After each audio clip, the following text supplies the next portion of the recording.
के रोजगार के समाधान हेतु महोदय दिल्ली में 31 अक्टूबर 2010 को डीटीसी क्लस्टर बस और अन्य 40 विभागों में लगे सिविल डिफेंस कर्मचारियों को बिना किसी कारण और बिना किसी सूचना के 8-10 साल नौकरी कराने के बाद निकाल दिया गया, जिसके कारण 10,792 परिवार बेरोजगार हो गए।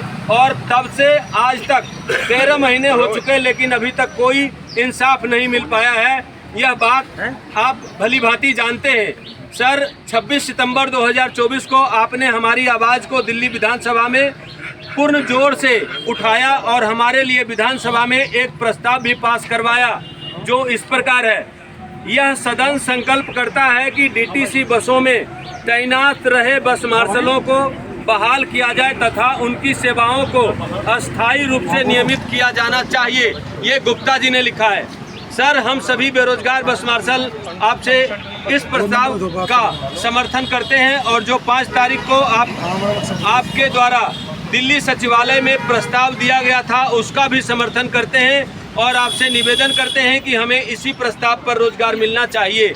लेकिन पिछले कुछ दिनों से हम देख रहे हैं कि इस विधानसभा के प्रस्ताव से उलट में हमें 4 महीने का रोजगार पॉल्यूशन में दिए जाने की खबर मिल रही है, जिसका आपने भी समर्थन किया है। महोदय, 4 महीने के बाद क्या भविष्य होगा और किस विभाग में हमें रखा जाएगा, यह भी बातों को लेकर हम सभी 10,792 परिवार इस बात को लेकर काफ़ी चिंतित हैं। महोदय, आज 13 महीने बाद भी हमें पूर्ण रूप से इंसाफ नहीं मिल पा रहा है और अभी तक भी हमारे मुद्दे का कोई ठोस समाधान नहीं निकला है। दूसरी तरफ हम दिल्ली सरकार से अपने रोजगार के लिए गुहार लगाते हैं तो वहां से कहा जाता है कि चीफ सेक्रेटरी और परिवहन आयुक्त द्वारा यह फाइल पर नोटिंग दी गई है, क्योंकि बस मार्शल का मामला सर्विसेज और पब्लिक ऑर्डर से जुड़ा हुआ है। तो इन विभागों के सारे अधिकार केंद्र सरकार माननीय उपराज्यपाल के अधीन आते हैं, तो उन्हीं के आदेश से आप लोगों को बहाल किया जा सकता है और नियमित किया जा सकता है।